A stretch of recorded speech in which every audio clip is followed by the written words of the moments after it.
88 वर्षीय मां को उसके 2 बेटों ने गला घोंट के मार दिया, क्योंकि 88 वर्ष की बुढ़िया हो गई थी, उसकी सेवा न करना पड़े इसलिए गला घोंट दिया। कहां गई सामाजिक समरसता? दूसरा एग्जांपल, बेंगलोर का एक आईटी इंजीनियर आत्महत्या कर लेता है। क्या नाम है? अतुल सुहास। कहां गई सामाजिक समरसता? तीसरा एग्जांपल, एक भाई दूसरे भाई को मरा हुआ दिखा के पिता की सारी संपत्ति विरासत वसीयत बनवा लेता है। कहां गई सामाजिक समरसता? ऐसे अनेक एग्जांपल है। तो हमें सामाजिक समरसता स्थापित करने के पहले गृह समरसता, परिवार समरसता, कुटुंब समरसता स्थापित करना पड़ेगा। अब सवाल यह, सामाजिक समरसता टूट क्यों रही है? टूट इसलिए रही है कि भारतीय समाज कर्तव्य आधारित था, पश्चिम का समाज अधिकार आधारित था, और हमने जब संविधान बनाया तो अधिकार के लिए आर्टिकल 14 से लेकर आर्टिकल 32 तक 16 आर्टिकल हमने अधिकारों पे डाल दिया और कर्तव्य पे एक डाला, आर्टिकल 51A। फोकस किस पे होना चाहिए? कर्तव्य पे। उसमें संविधान में कितनी व्यवस्था? एक आर्टिकल। अधिकार समरसता को छिन्न भिन्न करता है और कर्तव्य सामाजिक समरसता को बढ़ाता है।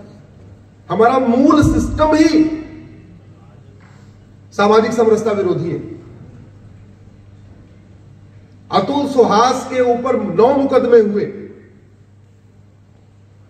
अतुल सुहास से सामाजिक समरसता कैसे छिन्न भिन्न हुई, आप इसको समझिए। झगड़ा केवल 2 पति पत्नी का नहीं था, 2 परिवारों के बीच में हुआ।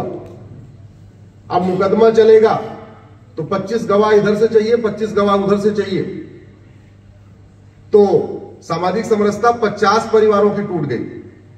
मुकदमा 40 साल चलेगा, अगले 40 साल तक की समरसता टूटी रहेगी।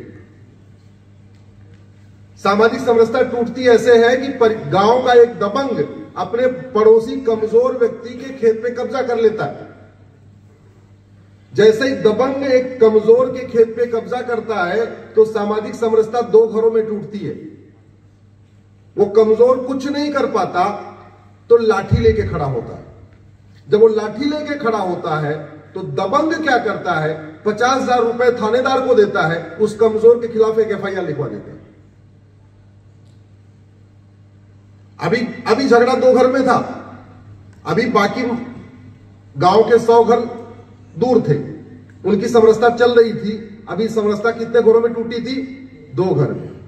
जैसे ही FIR हुआ तो वर्तमान व्यवस्था ऐसी है कि जांच में आपको दोनों पक्षों के 10-10, 20-20 गवाह चाहिए। तो अभी सामाजिक समरसता 2 टूटी थी, 20 गवाह उधर से आए, 20 गवाह उधर से आए, तो सामाजिक समरसता कितने घरों में टूट गई? जोर से बोलिए जरा। 40 घरों। और अभी तो केवल चार्जशीट तैयार हुई है। अब चलेगा मुकदमा। मुकदमा चलेगा 20 साल डिस्ट्रिक्ट कोर्ट में, 10 साल हाई कोर्ट में और 10 साल सुप्रीम कोर्ट में। एवरेज में बता रहा हूं, 40 साल। अब ये सामाजिक समरसता 2 घरों की टूटी थी, वो 40 घरों में टूट गई और ये टूटी रहेगी अगले 40 वर्षों तक। तो 40 वर्षों तक रोटी का रिश्ता खत्म। होली मनाना एक साथ खत्म, दिवाली मनाना एक साथ खत्म। यह सामाजिक समरसता टूट रही है। सामाजिक समरसता टूट रही है झूठी शिकायत के कारण। सामाजिक समरसता टूट रही है झूठे FIR के कारण। सामाजिक समरसता टूट रही है झूठी गवाही के कारण। सामाजिक समरसता टूट रही है अवैध कब्जे के कारण। सामाजिक समरसता टूट रही है झूठे हलफनामा के कारण। सामाजिक समरसता टूट रही है झूठी वसीयत के कारण। सामाजिक समरसता टूट रही है झूठी विरासत के कारण। और ये क्यों? क्योंकि हमारे देश में झूठ बोलना फ्रीडम ऑफ स्पीच है, झूठ बोलना अपराध नहीं है। झूठी शिकायत गंभीर अपराध नहीं है। झूठी गवाही गंभीर अपराध नहीं है। पुलिस के द्वारा झूठी जांच करना गंभीर अपराध नहीं है। जज के द्वारा झूठा फैसला दे देना पैसा लेके, ये गंभीर अपराध नहीं है। झूठा वसीयत बनवा लेना गंभीर अपराध नहीं है। झूठी विरासत बनवा लेना गंभीर अपराध नहीं।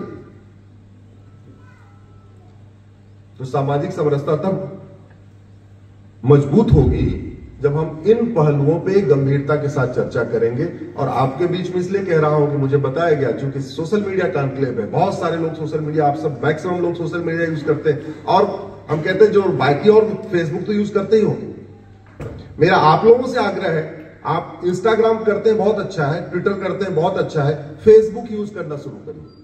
फेसबुक मैं इसलिए कह रहा हूं, इंस्टाग्राम पे आपको कितने लोग फॉलो करेंगे वो आपके हाथ में नहीं है, ट्विटर पे आपको कितने लोग फॉलो करेंगे आपके हाथ में नहीं है, लेकिन फेसबुक पे 5000 फ्रेंड बनाना आपके हाथ में है।